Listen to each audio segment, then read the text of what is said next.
Hello and welcome to the Animation Essay Podcast. I'm Julia Smuts, Louw, and this month I'm delighted to be talking to Kabelo Maaka, founder of Johannesburg's Cabblow Studios, together with her mother, Tshepo Maaka, or as she's adorably called throughout this interview, Dr. T.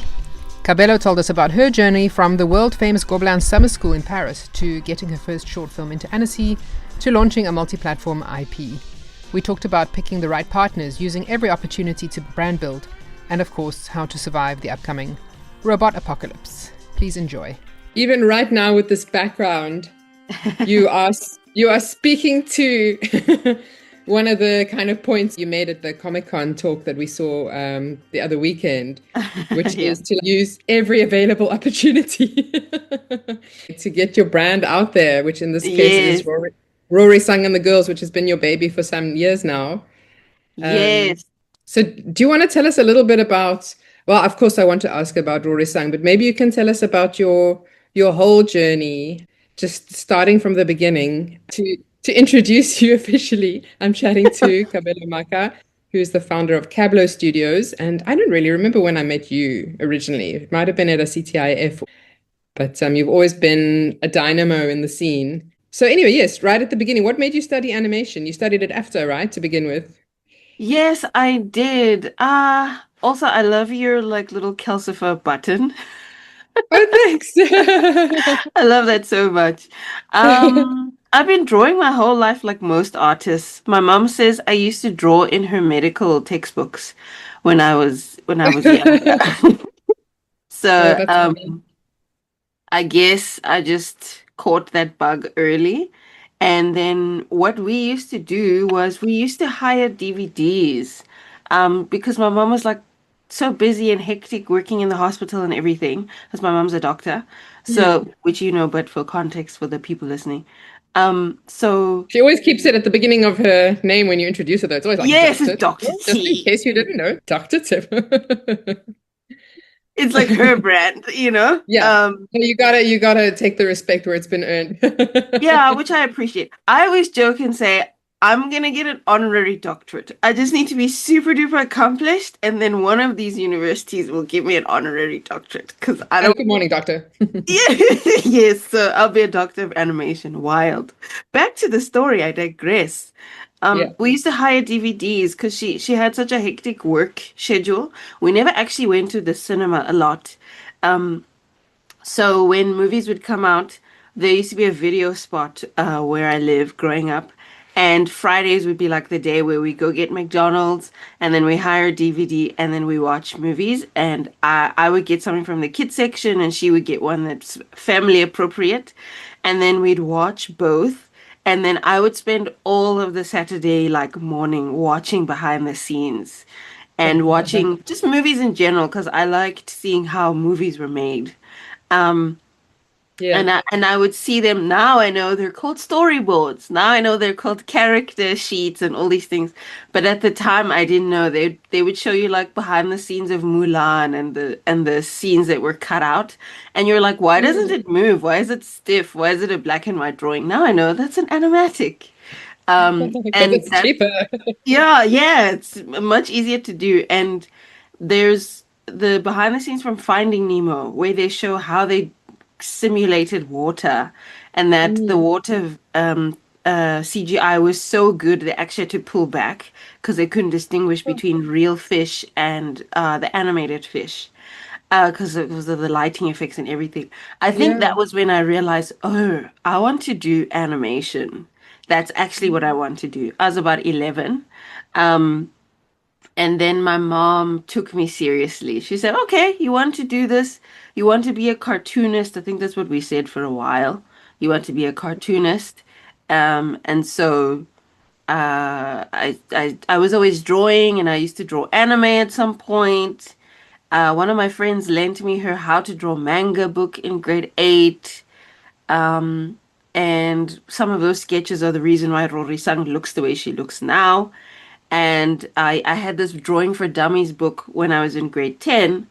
And my classmates were like, why do you need a Drawing for Dummies book? You can draw. I was like, no, the fundamentals. The fundamentals. So I did art. I remember those books. Yes, yes, and people are like, why? You can draw. And I was like, you don't understand. We have to learn algebra, so surely there's a way to learn how to draw. Hmm. And along the way, my mum paid for some school trips where we went overseas. In grade eight, me and my mom went to America for the first time. I went to Disney World for the first time. Oh, wow. And then when I was in grade, no, when I was in matric, for her 40th birthday, we went to Los Angeles. And we did a whole bunch of stuff, including visiting Cal Arts Mm. and going to Universal Studios, and then also just these like Hollywood, those like funny Hollywood celebrity tours that you do. And we saw Adam Sandler, and I was actually starstruck for Adam Sandler. But those He's trips cool. were, yeah, he's famous. You know, because they're so far away. But those trips was how I realized, okay, this is the industry, this is animation, this is where I could possibly go to school. And then maybe the last major thing is I'm like jumping back and forth, but in grade 10, I did a bit of job shadowing at Bug Box Mm. when they were still here in Pretoria, somewhere there. It Uh, was they were kind of in four ways.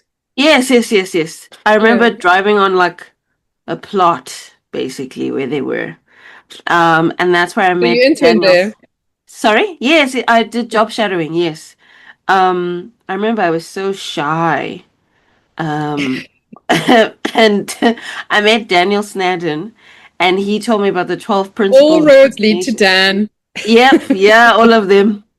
Um, he told me about the 12 principles of animation, and he told me about the illusion of life, and I watched him make Cocoa Pops ads at Bug Box, and I met, why is her name escaping me all of a sudden? Candace. Candace, thank you. I met Candace and Tim much later when I was now properly a professional. And that's when I got to tell them that my first like time seeing South Africans working in animation was Bug Box. And they've in their own way had a type of like a mentoring relationship with me, which is cool. So I went to ABDA in Cape Town. And I don't think they have an animation program anymore because we were like three students in the third year. Okay. And then I went to the Joburg campus to do my honors. And during that time is when I got to go to the summer school at Gobelins. Their Gobelins, character, yeah. yes. My mom is actually the one who found that program. I didn't know they had English programs. So she was like, hey, you need some overseas something. Let's try and find something. And then the after allowed me to go to Gobelins because it was during school holiday. No, it wasn't. We were in the middle of our final production. Oh my gosh. And then I was an intern with the NVF at the same time. So that was like the most stressful time in my life, but Mm. Wow. it just showed me that you're very capable as a human being to do a Right. lot of things. So that's how it came. And I haven't really worked for other studios. I finished university and I couldn't find a job. So I just started my own company. Amazing. And that was Can you 9 years just ago. before you move on to that, can you talk a little Yeah. bit more about the Gobelins Summer Program? Because the few people I know who've been through it, it seems to have had a really profound effect on them in terms of how they see themselves as like what the role of an artist is. I think it just kind of sets a bar. That's the impression that I get. Mm. Tshepo did it, and yeah, Dan also did when he while he was at Bugbox, and James Mann, a couple of other people that are in the industry here. I mean, firstly, would you recommend people sink that cost if they can to go to Gobelin or try and get support? And what are the things that remain with you from that time? It was a very, very, it sounds so dramatic, but it was life-changing.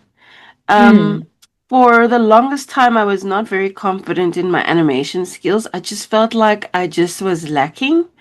Um, I just didn't feel like I was ready to be in the industry. mm, But that's probably a combination of maybe where I went to school, but also my own insecurities as a person. And so when I went to the summer school program, I met like people who worked on existing films and TV shows, which makes a Mm. difference in how you receive the information from a lecturer, which is silly because all your lecturers know what they're talking about. But the ones when, like, my one lecturer worked on Avatar with the blue people, and the other one was on, is it 1994, 1995 Tarzan, the 2D Oh wow, yeah. animation. Yeah. And I remember they said that yeah, he would say which shots specifically he worked on. And he was like, yeah, Glenn Keane told me this and that. And you're like, oh, just casually name dropping. Okay. Um, but there's weight when they tell you to do something. There's weight because of the evidence of work that they've done. Mm. And so when I was there, the impact of being around those lectures made me feel like, okay, maybe I'm also good enough. I think also just I animated better when I was there from the feedback that they gave and the process that I followed. And that was also the first time I used TV Paint. Mm. I was using Flash for most of my assignments, not even Toon Boom. And the one lecturer, I think his name is UB, he says to me, "Oh, what software are you using for your assignment?" I said, I'm gonna use Flash, but I prefer the brushes in Photoshop." So he says, "Oh, if you like the brushes in Photoshop, let me show you TV Paint." I had always been intimidated by TV Paint. So he opens it up. He says, "Here's the brush. Here's how you make a new frame. Here's how you delete. Go forth." Literally 3 seconds. That was the tutorial. And I have been using TV Paint for all of my projects professionally ever since. Evidence. And so that's been one of the biggest impacts. And then the last one was when you're in that space, especially as South Africans, we like to make fun of Americans and say they don't travel, but we also don't really travel as South Africans.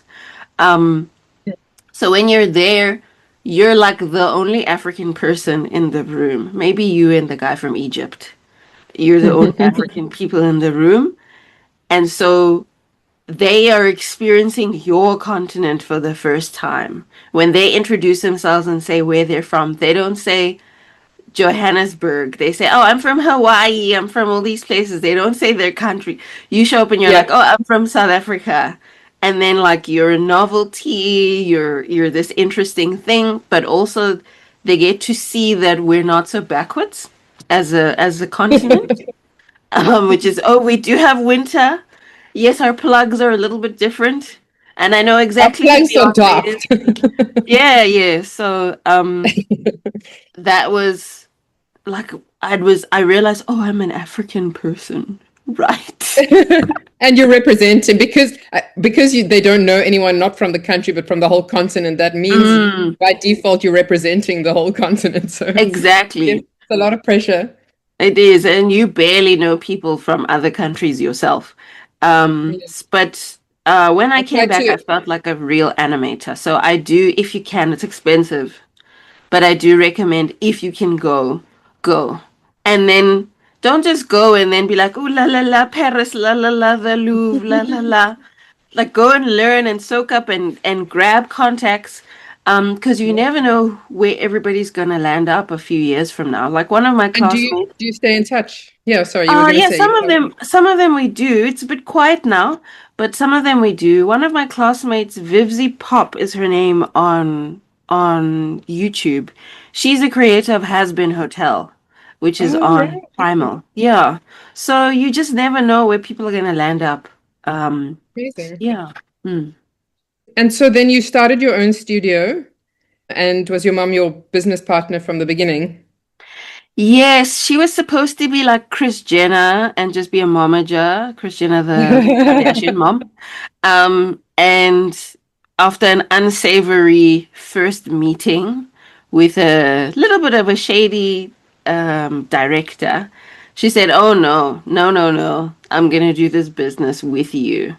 Wow. And so I registered her. We owned the business 50-50. As the years go and as investors come, we will negotiate what that ownership looks like. But for now, we own it. And did Um, she take a step back from medicine in order to do that, or did she still go on working? No, she did, and interestingly enough, That's quite a the pivot. step, yeah, the step back kind of happened to her. She didn't. I want to step back, but it kind of happened to her, and in a strange way, she says it's like God was protecting her from all the things that are changing in the medical industry. Mm. So that's its own story. So she must have her own episode. But yeah, she doesn't actually practice in the hospital anymore because my mom's an anesthetist, so she puts people to Right. sleep. Yeah, so um I just think she really enjoys business. She enjoys combining medicine with innovations within certain business sectors because she used to have a medical tourism business when I was younger, where she would bring in patients from all around the continent to receive healthcare in South Africa because our systems were stronger. Mm. Um, and she did that for like 5, 10 years, something like that. It was a long time. Wow, what a Um, baller. That's so cool. yeah, so now she does medical animation. Now she's doing like Mm. medical technology.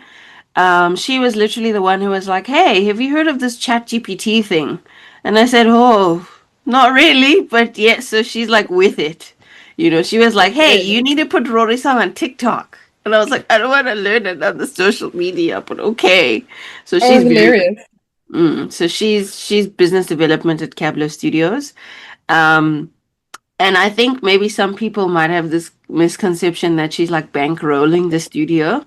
No, I've not had a single investor at Cabblow Studios in the 9 years. The only we've ever had any kind of input was when I took out a personal loan in 2022 because cash flow was tight. And then recently, Dr. T has then put in some funds into the studio. But otherwise, we run with the clients, and then that's how we make the stuff and make things happen. Mm, Amazing. mm. And so your first kind of entry into the market was, or your first kind of calling card as a studio was 3 teaspoons of sugar. Is that right? Yes, that was our That first short film, which got entry. into Annecy, Yes, it did. Um, the it online did. I edition forgot about in that. Yeah, I COVID, forgot about COVID that. times. Yeah, I remember when we got the news that we got into Annecy, we had been rejected from so many other festivals, and there was load shedding here. And it was when load shedding was still really, really bad. So my mom and I went to Starbucks in Sandton, I think, Sandton City. And we were like, we're just gonna mooch off of the Wi-Fi at Starbucks and just do the work that we need to do. And I open up my Gmail and I just see Annecy, and then I just see congratulations. I nearly screamed. And then Amazing.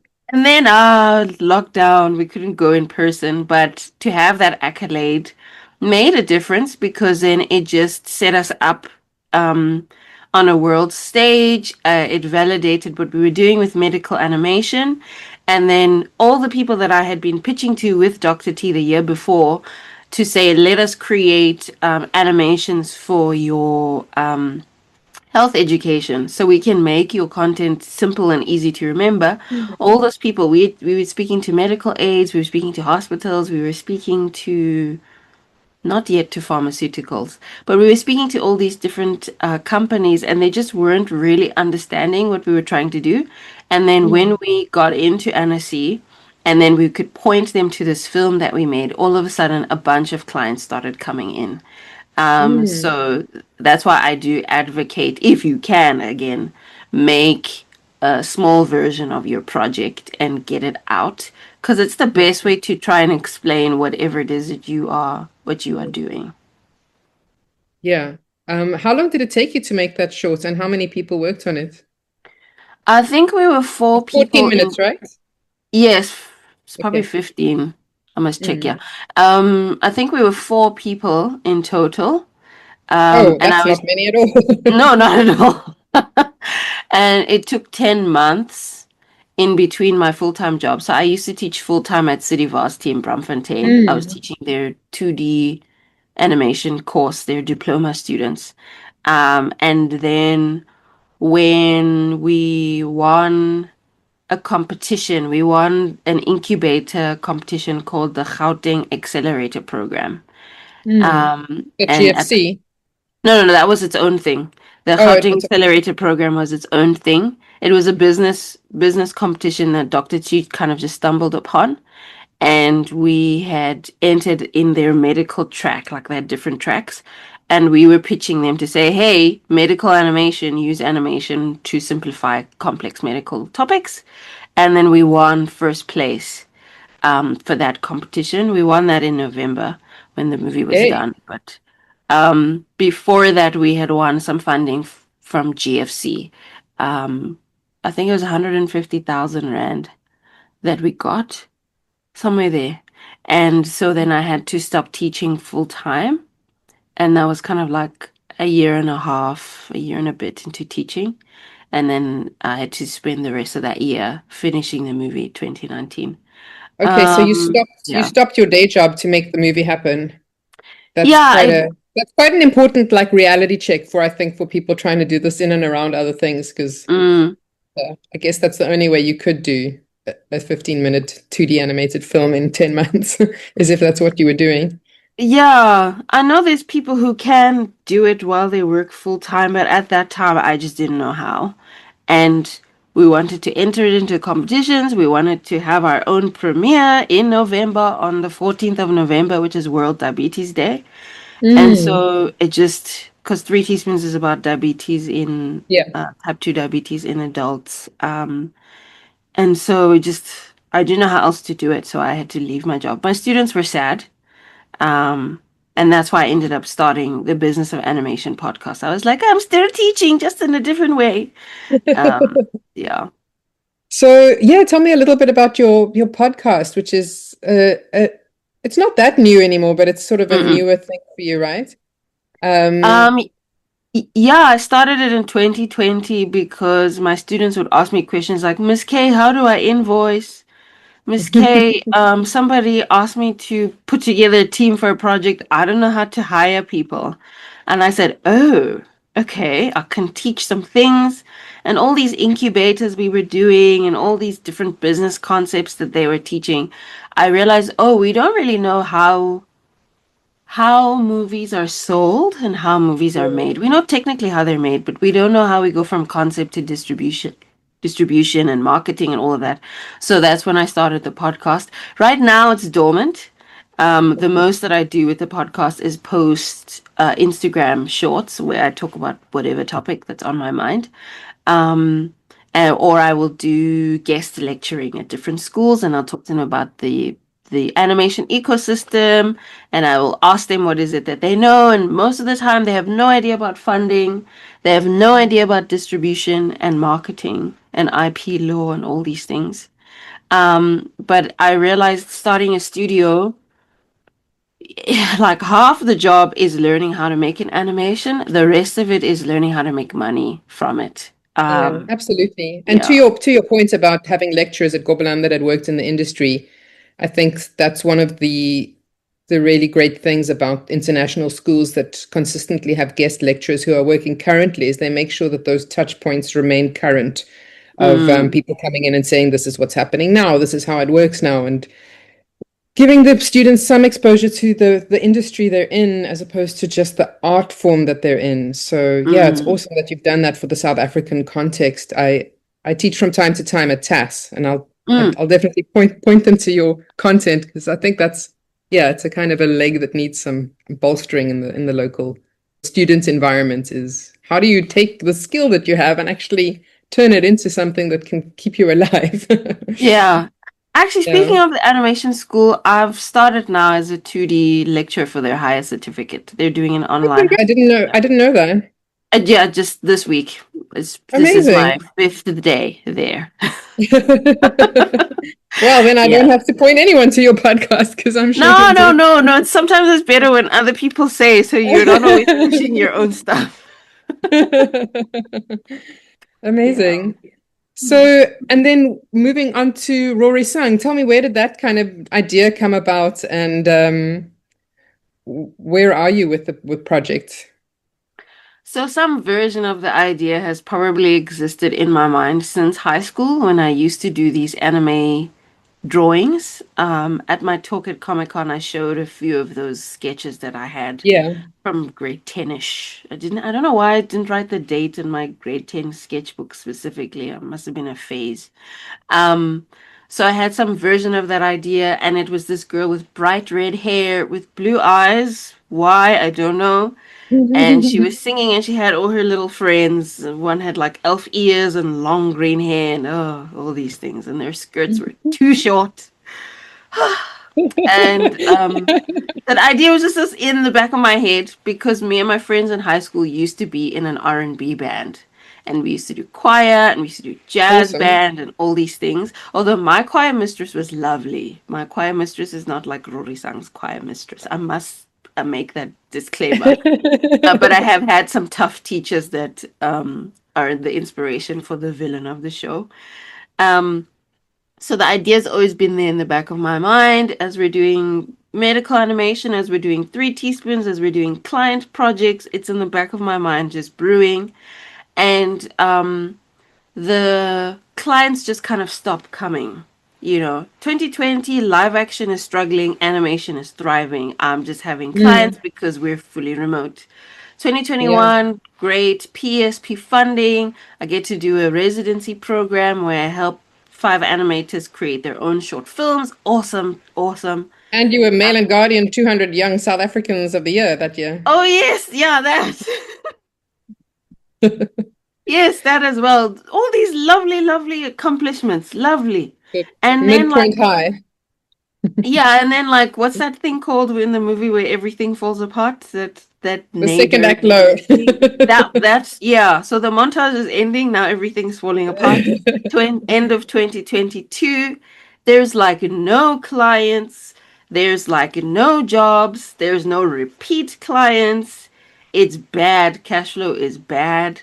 I'm not even able to pay salaries for the first time in December. That was the worst experience of Oh, my life. wow. Um, and we did manage to recover eventually. It was like 2.5 months of like having to pay a portion of salaries, having to get some funds here, and then slowly getting some new clients. But that was like the worst thing ever. And I took out a personal loan at the beginning of 2022. And I said, okay, no one's coming to rescue me. And I had a lot of peace about it. At the end of December, I was very stressed. But in January, I was like, no one's coming to rescue me. I'm taking out a loan and I'll just have to deal with the consequences. And we used those funds to keep afloat for a while. And the NVF had a call and they said, hey, we want to do a slate. Come up with however many projects they asked for. And in those pitch decks that we made, Rorisang was one of them, and it was the most unpolished of all the projects. Isn't that always the case? And we didn't get chosen for that slate. It's fine. But after we did that, I just started to have this like sense of responsibility for my idea that I'm gonna Mm. make this thing. So another opportunity came. It was the Stories by Women program, the first one that allows female filmmakers from everywhere other than Europe and America to, what is it? Emerging markets. There we go. To go to Annecy and get some mentoring and possibly pitch their product. And that's via Women in Animation, right? Yes, yes, yes, Yeah, with FIAPF, because I don't know how to say it in French. And then it was funded by Disney Animation, which was really cool. amazing. That was one of the last sort of incubator programs that I was willing to do because I kept saying to Dr. T, we have to emerge at some point. We can't just always be incubated Incubator. and we must emerge and the market must tell us if our stuff is good or bad. Um, but the lovely Yeah. thing is Prolonged incubation can be an occupational hazard in this yeah, industry, yeah, especially if you're, babies are supposed to be in an yeah. incubator only for a little while. And then you must like go out there and get scraped and catch the flu and become strong. Um, so we got that opportunity and I must also like thank our mentor Heather She used to be, I think, in content development or in acquisition, something like that, at Cartoon Did Heather Network. Kenyon, Yes, yes, yes, yeah, yes, yes. And she who's now was, part of Citizen Skull. yes, yes, yes, yes. Yeah. And she was a really great mentor in helping us to package Rorisang in a sellable way. Before I would just like create a pitch deck and just make it fun and exciting and interesting. Now I had to really think about the person who is purchasing my animation. How am I supposed to talk to them? Hmm. And I really felt confident that Rorisang was quite a sellable concept. And so we went to Annecy, and we didn't have any buyers or anything from that, but there were some conversations that we decided not to move on with these partners, but they were Mm. interested. And it was really just to retain ownership over our IP and control it. But after Annecy, and after we decided we're not going to go with these partners, is when I said to Dr. T, oh, why don't we just make a webtoon? I mean, Rory-san is a schoolgirl who loves K-pop, and she's trying to make this band with her friends, an Afro-pop band. And Webtoon is a Korean platform. It's like the YouTube of comics. Why don't we just make Webtoon? I've been reading Webtoon since high school. Why don't we do that? And that's where the journey started. And I think that's been from 2023 because Wow. I just checked my TikTok this morning. I've been on TikTok since 2023, and the first one was promoting those Webtoon episodes. So you Um, were a little bit ahead of the K-pop craze in South a Africa. little bit, yeah. Because I was a fan of that was also the other thing with Rorisang. Because I had this idea of a story about a band with friends. I just didn't know how to bring it together. I had an idea for a girl who loved singing, and I had an idea of a group of friends who were in a band. And then I was like, oh wait, Josie and the Pussycats, Diana Ross and the Supremes, Yeah, for sure. Rorisang and the girls. That kind of like thinking. Awesome. And then because I was into K-pop, it was natural to make her a K-pop fan and attach her to the Korean wave. Mm. And but not make her try and make K-pop, because immediately people who are into K-pop and all of that can smell when you're trying too hard to be something you're not. So I said Yeah. she wants to do Afro pop, which is just a blanket term for pop music from our continent, which can sound like anything. Mm. And I don't know. I remember seeing the announcement for K-pop Demon Hunters before we knew nothing about K-pop Demon Hunters years ago. I didn't know it was going to be as huge as it is now. I have no idea what that will mean for Rory-san and the girls, but maybe it just means that saying K-pop is not weird anymore, you know. Yeah. But that's where that Um, came from. yeah, I think the first I heard of it was because one or two of my friends in animation were applying for jobs on that show before, I Oh think before there wow. were any announcements about it. And I was like, K-pop, how are they going to do an animated feature about K-pop? Mm. Just so hard to imagine. And now I'm like, oh, okay, that's how. That's how. Yeah. It's a cool And the movie. people loved it. Mm. It's a really, really great story and had a long, long road of its own. I Mm. just wanted to walk back a step to something interesting you said about partners that you had interested Yes. in Annecy that you said no to, because I think that's something that a lot of people struggle with is if you're working hard on an idea and maybe it's your first idea, the temptation is to leap at anything that seems firm. So, what was it that made you? I don't know if you want to share who it was, or what was it about the fit that didn't feel right to you, and how do you go about making those decisions about saying no or saying Mm. yes? Mm. That's a very important question because it sounds so Hollywood. I said no to X, Y, and Z big name person. And it's really not like that. These people saw potential in Rorisang and what they could do with it and who they could sell it to. But there were just some small things where I realized, oh, we won't have freedom here. And at first, I was willing to sell. I was like, Mm. if I sell Rory Sun and the Girls, then I can say I made a project with X, Y, and Z broadcaster, and then my next project I'll just own. And I was like kind of despondent about it. And Mm. Dr. T, who's normally like the saleswoman, was like, wait a minute, hang on. Like, don't be so quick to sell it yet. And it was small things, you meet and you start to have discussions about what the terms of the agreement will be, and then you explain all that you are doing in the background to bring more attention to Rorisang. Dr. T was still reaching out to people, still trying to pitch, still sending out proposals. And then I think at that time we started exploring making small things like buttons and t-shirts. We started exploring that. Um, and I remember this one person said, "Oh no, just maybe hold off on that for now. Maybe don't do that for now." And I just didn't like that already I can't do anything with my IP even though I'm not locked into Okay. any kind of a deal yet. Not Okay. even what do they call it again when you The when MOU. no, well, yeah, not even a MOU, memorandum of understanding, but those deals where it's like they get the first look. Is it just called a first look deal? You Not might be even thinking of those. the option. Thank you. Option. There we go. Yeah, not even one of those where I get the option first before you go to other people. We didn't have any deals yet. We were just talking and assessing the partnership. And I didn't like that. And then also we already started getting like editorial story feedback, which Mm. now that I've done a project with multi-choice, which we'll talk about, I Yes. can see a place for editorial feedback and a place where it's not relevant yet. And I remember it was a small note. It was like, "Hey, are you sure this school should be like a Christian school? Because U.S. audiences are very sensitive about these things," which I understand. Um, but they were like, why can't it just be like a very super rich school?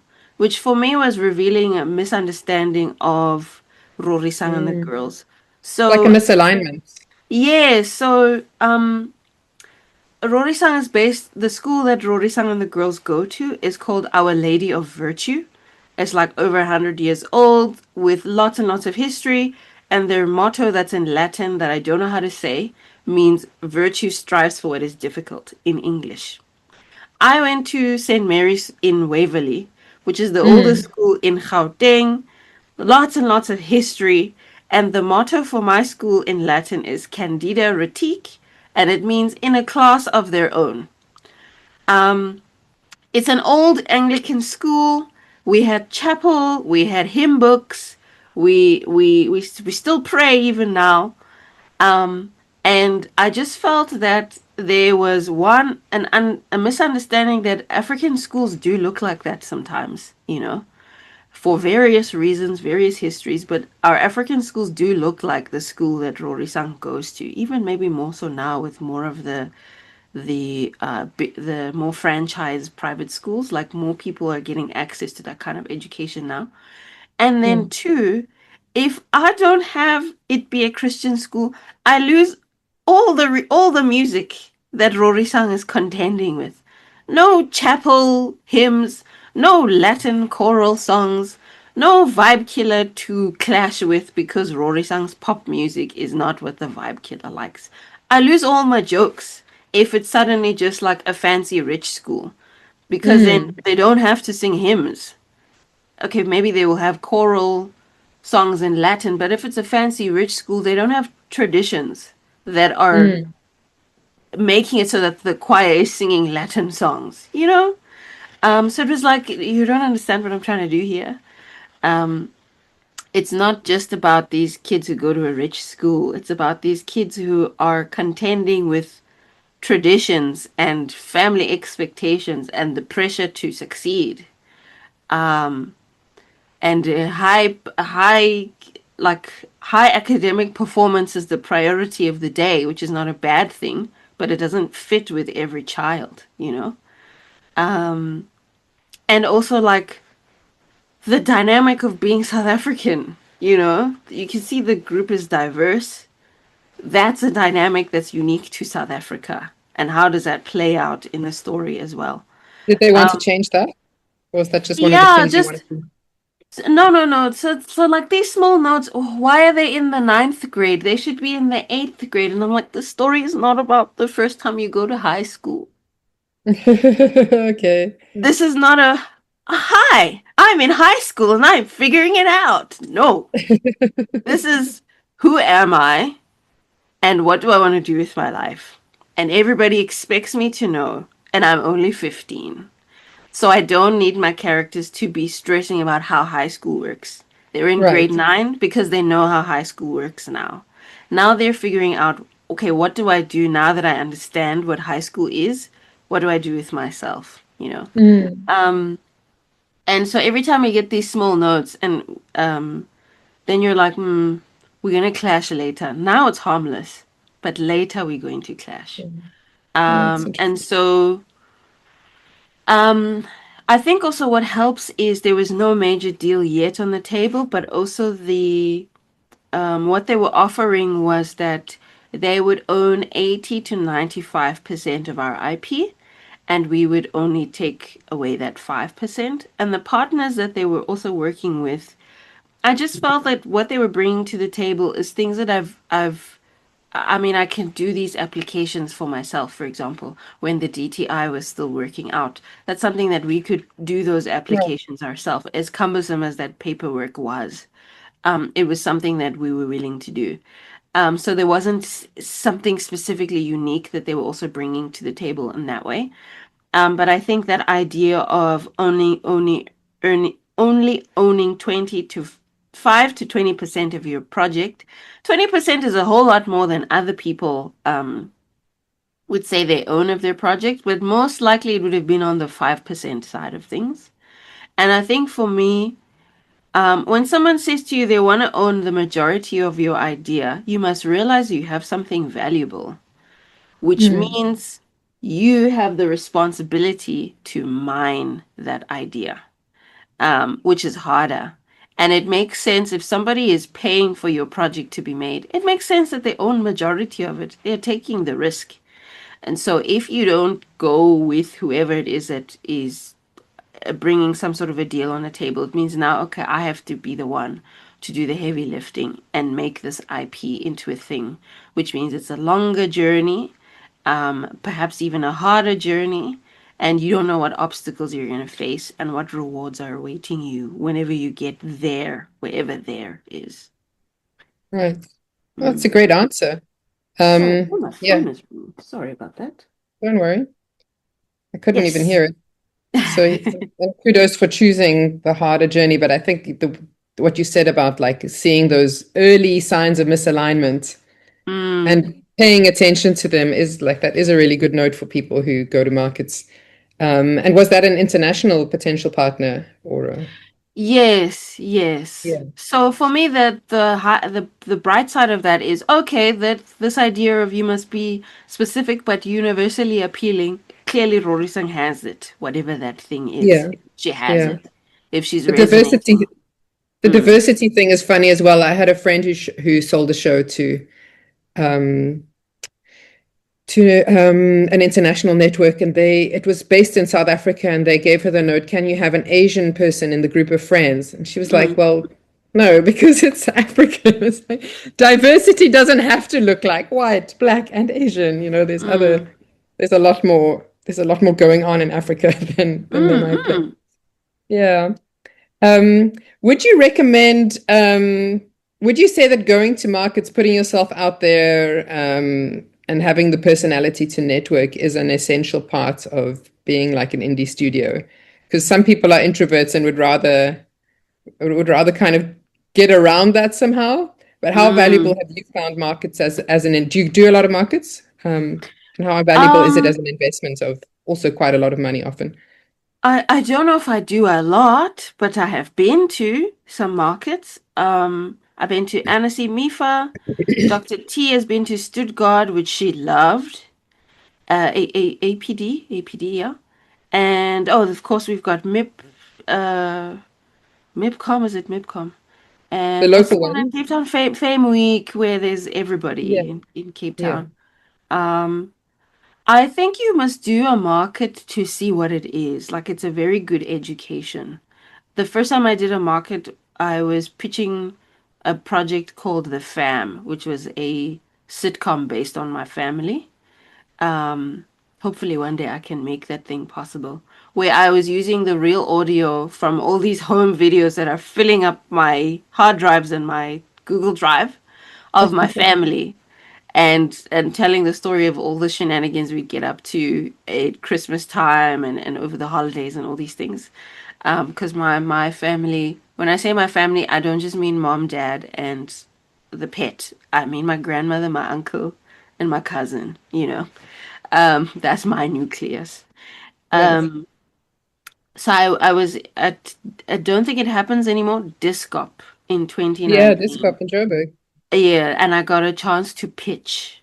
And they also had like their training that they did for that.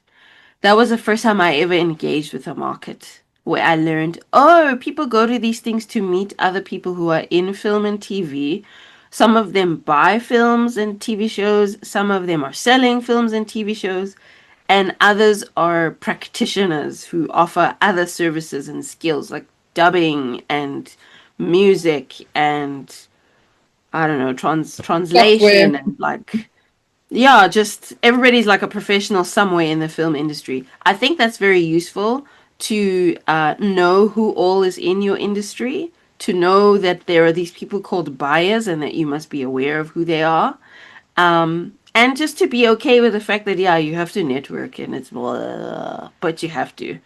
And that networking doesn't have to be icky. It really is just like human to human connection and not really expecting anything other than to start to build a rapport with whoever it is you feel like you're connecting with. And that's been useful because then I went to Cape Town Animation Festival when I was in fourth year, I think, or just after. That was the first time I met Vanessa, who used to be at Triggerfish. That was the first time I attended talks, and the first time I saw who all was in the industry, and I was pitching that same concept there. That they're like 30-second speed pitch things that they used to do. Hmm. And it was just useful to see who all is in the industry, and what jobs are out there in the industry, and start to see how films and TV shows get to be in the cinema and on the streaming platforms and on regular linear TV. And to know that it's called linear TV, like some of those terms you're never going to hear if you don't go to a market. So I do think even if you don't go to a market every year or to every market, being exposed to at least one market is going to be a very valuable education to understand how the industry works. Now I suppose it is changing because there's something called AI, and there's lots of remakes and franchise projects, but I still think there's some value there to being at a market. Tell me about, yeah, how do you think you mentioned earlier that your mom was the first one who said, "Hey, have you found this thing called ChatGPT?" Hmm. As a 2D artist, I can only imagine your skin crawls when you think of using AI in your work. Um, but yeah, maybe I'm wrong about that. How do you guys see it impacting the industry, and how do you plan or plan not to incorporate it? It's like it's one of those Take it things up. where your answer is this today, and then your answer Yeah. is that tomorrow. Um, Overall, I think I'm a watch and see person. I'm a watch and see person. Like in theory, I know if I had an AI and I could like train the model on my own art style and my own processes, maybe I could get my background designer some support so that he doesn't have to do all the backgrounds. He can Oh, but do, you can. That's very he possible. can. I know that he doesn't have to do everything. He has some support because the AI is trained on our processes and somehow finding a way to protect your style, which is like how do you protect style as an IP? Like that's in Mm. theory that's like the one way I'm thinking. But then on the other hand, I have seen sometimes how soulless AI can be. And so then you're like you feel some type of way about robots making artwork, and then on the other hand, you do see some people where I saw something on LinkedIn 2 weeks ago, and this was like a fight scene with these like Afro futuristic characters. And this person claimed they made it on AI, and for the first time, the AI did not look creepy. Like it didn't look like it was moving badly. It didn't look like there was fundamentally no understanding of the 12 principles of animation. Mm. It didn't look Wow. bad, and these were black characters. And I thought, oh, all my experience is gone. Yeah. Because for the most part, AI animation, there's a creepiness to it, even when it moves well, that I just can't accept. Um, Yeah, the uncanny valley effect. that is exactly it. You know, you're like, this moves like a person, but there's something wrong with this. Also, Yeah, I why think we is the can't we can't afro? hold we can't we can't hold out hope that that's going to No. be an impediment for too much longer. So either something else has to stop it, like legislation, or we have to find Yeah. out how to onboard it, or hope that people are just more interested in seeing and watching things that Human are by things. people. Yeah. Yeah, I don't know. I don't have a clean answer. I don't have an answer that's not going to make somebody angry with me either. I Oh, just I know wouldn't. personally how I feel is that the AI images do make me feel uncomfortable. And when somebody reveals that something they've made was produced with AI, I suddenly feel this disconnect. You know, Mm, you find a cute little video or a cute little song or an art piece, and you love it, and then all of a sudden it's not made by a person, and all of a sudden it takes this, there's a quality that's taken away from that thing, even though visually or the audio is yeah. actually decent. So Yeah, I the music side of things mm, is jaw-dropping. Like I don't know, there was some stat like the top 10 country albums in the last couple of years were many of them were AI. And mm, I think gospel, that really is creepy, but gospel music is the other area where AI is very, very good. I think it's because those music forms they're more formulaic. They're just more mm, stayed, so it's easier for machines to reproduce it. copy. But Mm. it is really scary that we can't tell the difference. Yeah. Um, Yeah, so I'll tell you one thing that was a bit disappointing is I've been pitching to get some new medical animation clients, and then the feedback that we got from the one pitch, wonderful pitch, beautiful pitch, possible, great, wow, what a wonderful thing that you do. Are you not concerned that AI is going to remove you as an intermediary? Those are the oh, exact wow. words that the person used. Firstly, I never saw myself as a middleman, but clearly I am in their eyes because I'm in the middle of producing their vision for them. So I am an intermediary in that person's eyes. But I was very heartbroken when I got that feedback. So I said, "Oh, okay, so the robots really are going to take my job." Um, Wow, it's yeah, cold. it was yeah, it was very Like, it was don't beat about the bush. Tell us how you really feel. yeah, it was so heartbreaking to hear those words, and the answer that I gave him was not satisfactory. I spoke about how the AI was not really that good at depicting South African and African things because there's not enough of a data pool to pull from. But then, like I said, 2 weeks ago, I just saw something that just blew that argument out of the water. So, And they're paying us to train it. Like in Africa, particularly, they're hiring, I wouldn't say animation particularly, but they're coming here for being able to pay people cents on the dollar to train it. mm, So that won't be, I don't think that's going to be a problem for a long time. at all, yeah. I heard that there's some data workers in Kenya who Yeah. who who do that, to do the AI Yeah. training models, and it's also got its own dynamic that's a little bit traumatizing for them as well. But Mm, so I don't have an answer. The only thing that I can say is I'm still moving by faith with RORISAng and the girls, mm. because at the end of the day, people like to connect with people. And the one thing that differentiates me and a robot for now is that I'm actually still a person. And the AI is a very sophisticated language model. And I don't know if it means that you have to have sophisticated prompting, and so then my argument is then thrown out of the water. But there is something that is hard to quantify that people connect with when something Yeah. is made by a person. And I can only say that it is your spirit that people are connecting with, which sounds so hoo-ha pie in the sky, but that's just how I can put it.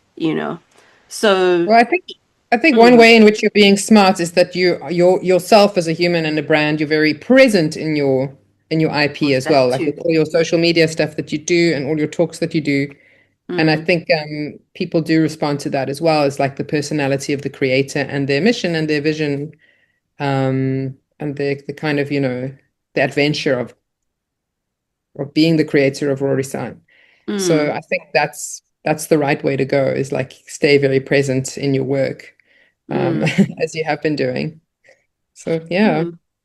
I agree. And Yes. no, I was going to say, you wanted to tell me, or I was going to ask you about your project with MultiChoice. Yes, yes, yes, yes. So that's where I am saying that editorial makes more sense. So right now, while Rory Sang is still just purely our project that we build on as a studio, and we give our we develop the story and the characters and everything, and then our audience tells us what they like and they don't like. That's the dynamic that's happening with developing the story with Rorisang. But in a situation where we worked with MultiChoice, we did a musical show for them for Channel O called Zen Zone. And again, I was at Fame Week and I went to the music side instead of the animation side because I just wanted to learn more about the music industry because of Rorisang and the Girls being a musical show, and they were talking about music law and whatever it is that they were talking about. I raised my hand, I asked a question, and I mentioned that I run an animation studio, and then they answered my question.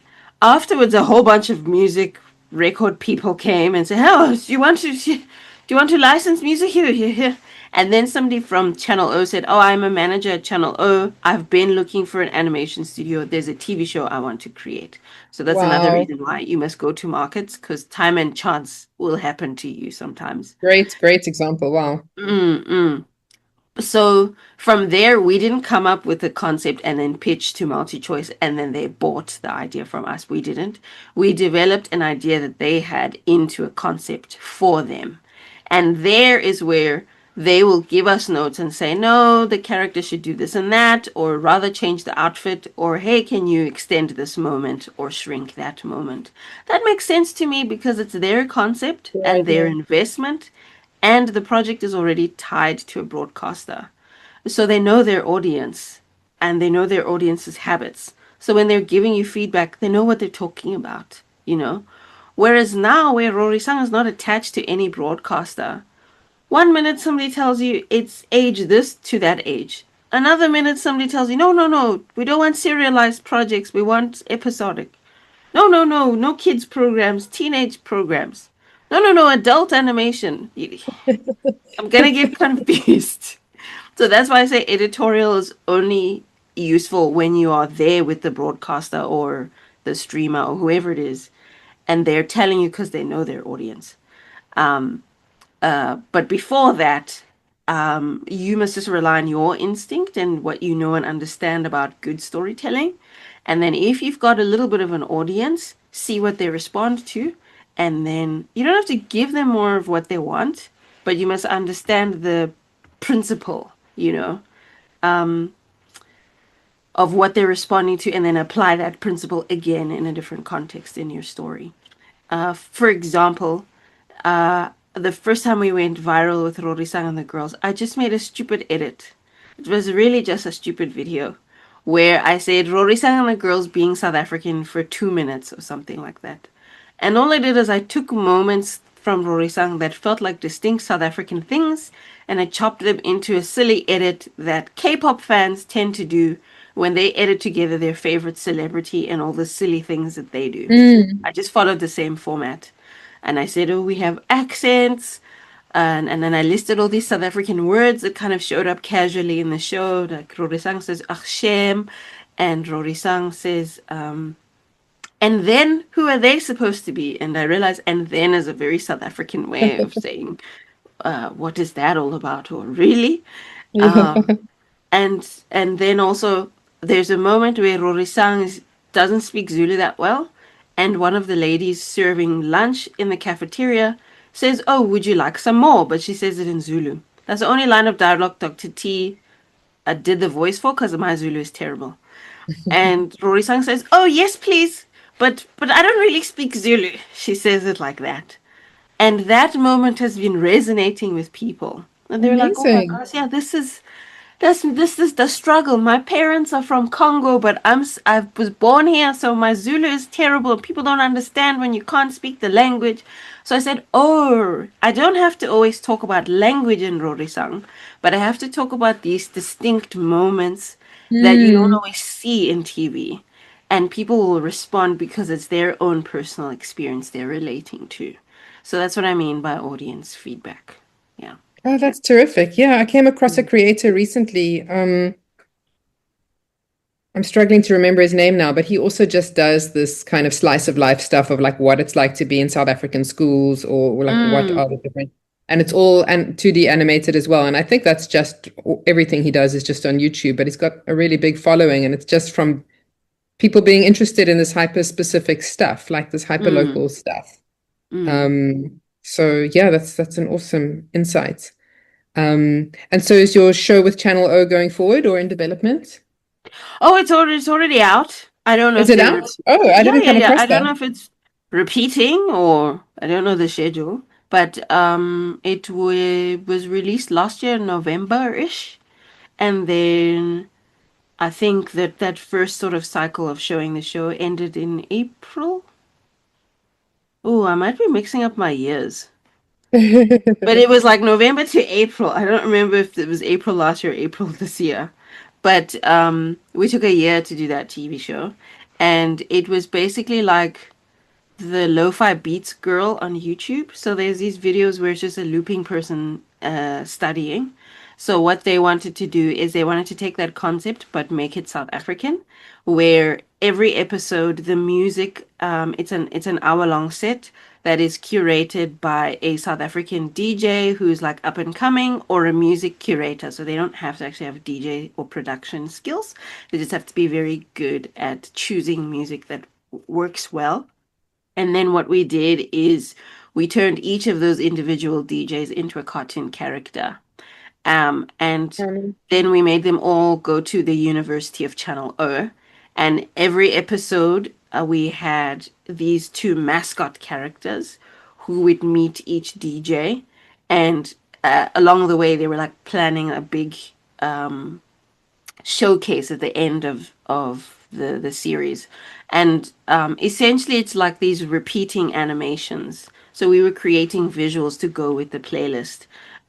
So the one DJ might be gymming in the morning before she goes to play her set in the evening. Another one will be studying and it's raining, and then riding a taxi to get to class, and then sitting in class and listening to a lecture. Or another one would be performing a big concert on Nelson Mandela Bridge. So those were some of the things that we did to bring that idea to life. And oh, because that's there so were these cool. looping animations, we didn't have to do too much animation to fill an hour, but we did still need to have enough variety that it felt like they were watching some sort of a journey with each DJ every episode. So cool. And so that's, is it like music to study to? Yes, yes, yes. So some of them feel like you're gonna dance, you're gonna get distracted from studying. But yes, that was the idea. It was music to study to, but it had to Music have to a do South your wall African Pilates feel. too. Yes, yes, yes, yeah. Some of it just really felt like you're not gonna study, you're gonna stand up. Oh, that's so But cool. yeah, that was fun. Uh, just bringing that idea to life.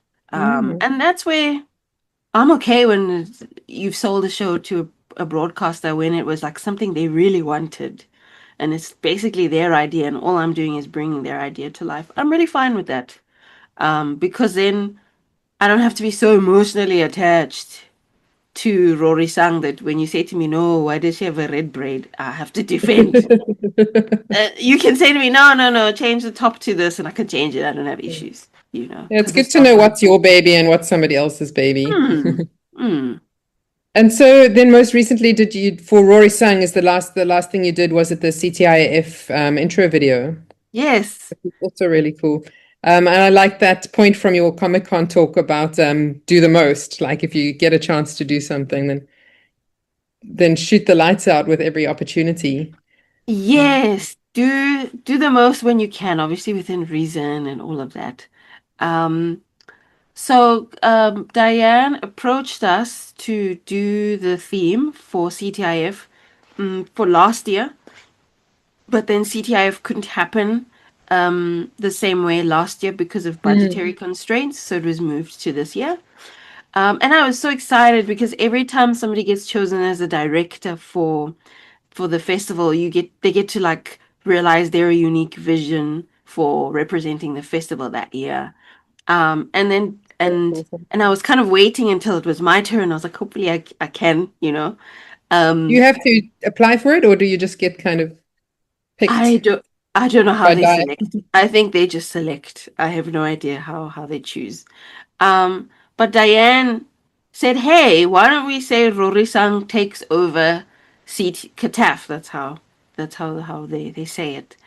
And I think for me, why that was such a privilege was I didn't have to create a whole new concept in order to participate in this project. Mm. Because we did the work of trying to establish our IP, even if she only had a few thousand followers and all of that, it was enough for them to see that there's something here and let's build with this character.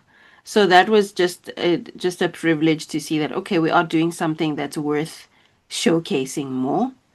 Um, and then also it made me realize you can use your character for anything when you own it. If it makes sense, you can use your character for anything. And I always knew we were going to do more than what the project required, but it's because every time I have an opportunity to prove the concept of Rorisan, I want to. And so that's Mm. why the way the animation looks, it's much more than what it needed to be. But it's because for us as a studio, it's also an investment on our Yeah. side. And that's why we treated it like its own music video. And we had Rory Sang and the girls get on a bus and fly in their flying bus to Cape Town. And also because Rory Sang is South African, we wanted to show that she's South African for everyone, as much as possible. Um, and it also gave us an opportunity to create some original music as well. And I'm thankful for that because I've been very, very shy to produce music for Rorisang because I'm not a musician like that. And so we made this music more than a year ago and tweaked it just for this trailer. And making the animation for Kataf, the music for Kataf, made me brave enough to make the music for the pilot episode of Rorisang. So I'm also Amazing. grateful for that. Yeah. Yeah, if you've got that string to your bow, it's awesome to like have an excuse to experiment with it. Mm, And I love the way that you're just like taking every opportunity to extrapolate the IP, like mm. even with your little GIFs that you can use on Yes. WhatsApp and so on. And I think you mentioned in your talk that those have been really shareable and really popular. I'm still trying to understand because the analytics on Giphy are not as robust as other platforms. I'm trying to understand who is using these and why they have so many views. They have 1.7 million views, Wow. which What? I'm still trying to wrap my head. What does that mean? Um, what do you mean 1.7 million views? I've been struggling to get people to watch my pilot episode, but when I post GIFs, that's very popular. Wow. What? But it was just like what you said, every opportunity to treat Rory Sang as a brand. I've just started to behave like the brands that I see. So, when we made the gifts in February, it was just to start to have Rory Sang's character on Instagram reply to people with the animated gifs just so that I Mm, could have a cute little thing that fans would use to mm, engage with people, but also as a marketing opportunity that if somebody sees this silly GIF a few times, they might ask themselves, what is that? Or how do I find this GIF? And then I can tell them, oh, just search Rory Sang or Rory Sang and the Girls. And then that'll send them on their way into the rabbit hole. I didn't expect for them to be so many, which means as a character, she's very expressive and relatable. Um, and it's the same way that somebody would find like a SpongeBob meme to represent something. It's the same thinking that I have about the Rory-san gifts. And I'm hoping maybe it will lead to some collaborations with telephone service provider people, telcos. I'm hoping it mm. leads to something there with them or to some other opportunity that's related to gifts that I don't know yet now. Um, Well, you but probably know, but also, MTN's doing a big push into content, mm, so those would be so people to talk hopefully to. it's with them. We shall see. Mm. Yeah, awesome. And so does the pilot live on YouTube currently, or where have you put it? It Yeah, I'm distributing through social media. So the pilot lives on YouTube and on TikTok at the moment. On YouTube, I split the pilot into 5 episodes, and then I made one full video, and that was to get YouTube to believe me when I say I post consistently. That was actually Important. what that was for. But also I realized, oh, I could just condense my story, um, and see which parts of the story the audience resonates with. And then I'm doing the same thing on TikTok, except I've made them even shorter on TikTok. So And so was that if a good exercise in terms of learning what resonates, breaking it up deeper? yes, because people comment on YouTube like they've been fans forever, and it'll be like the first video that they watch. Even if it's not many, many comments, maybe there'll be 5, 10 comments on the YouTube video, but they comment like they've been following Rorisang like the way they follow Winx Club or Sailor Moon. They comment like they're fans from the beginning. And That's on interesting. TikTok as well, especially South African users, I find I get the most engagement when I just show them footage from the show. And every time I post a clip out of context, that's when they say, "Where? How do I watch this thing? Where?" And when I tell them YouTube, I think I'm extending their journey to find Rorisang.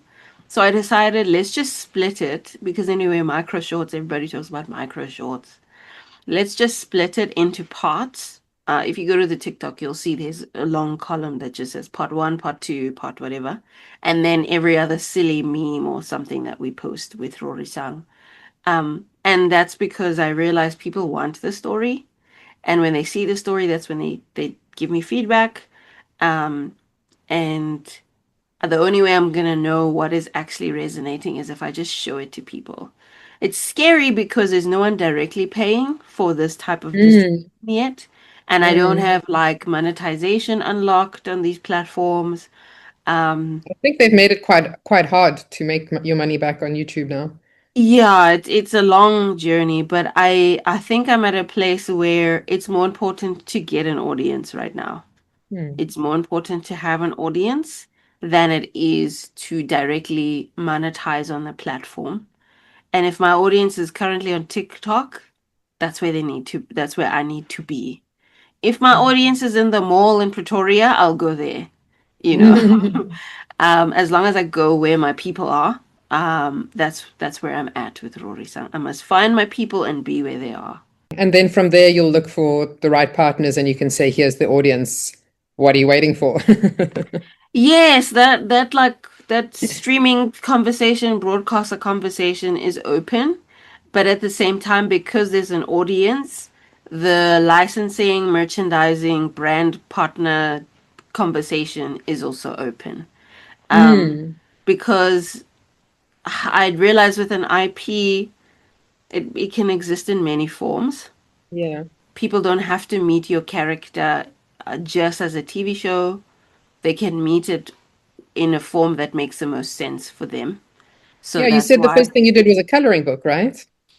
Yes, well, actually, we made a webtoon and then we made a coloring Coloring book, book. yeah. I mean, the first piece Um, of merch. yes, the Yeah, coloring book. That was Dr. T, again, business development. That's Dr. T. I love that. So I don't mind if the first time you meet Rory-san is because she's on a bubble bath. That's fine. As long as you meet Rory-san and she Oh, adds whimsy definitely. to your life. And you're Yeah. winning at life. Yeah. Oh, awesome. Well, best of luck for the next journey with Rory Sang. Thank And you. for 2026, is there anything else you want to share or point people towards? We do have new webtoon episodes that are coming out for Rorisang and the Girls from next week, which is exciting. And we also have a music video that we're working on right now for Rorisang and the Girls. We got a little bit of funding to do a project on cyberbullying. So we said, why don't we make a music video where the girls actually learn this lesson in real time in the story? And so that, I can't tell you when that's coming out, but that's currently in production, which is very exciting. Oh, that is awesome. Yeah. Was that NFEF or No, that an was, interest group? yes, that's a good way of putting it. It was a trust for women in business that wanted something impactful. And so we got a bit of grant funding for that. That's cool. Those Mm. examples are great for, I think, South Africans or any indie economies. Like there's these pockets of funding that maybe haven't even necessarily thought of animation yet. But Yes. if you're out there with your characters and like you did at Discop, you can join the dots for people. Where's the best place for them to encounter you? Never mind, Rory sang. Sure. So my handle on social media is Cabblow, Cabblow, and I'm on Instagram and YouTube. We're Cabblow Studios. Rorisang is Rorisang with three A's because she loves to sing on TikTok and on Instagram, and we're just Rorisang and the Girls on YouTube. Rory Sang and the Girls have also released their first track on Spotify. It's called Rory Sang's Groove. Go check it out. Thanks for listening. See you next time.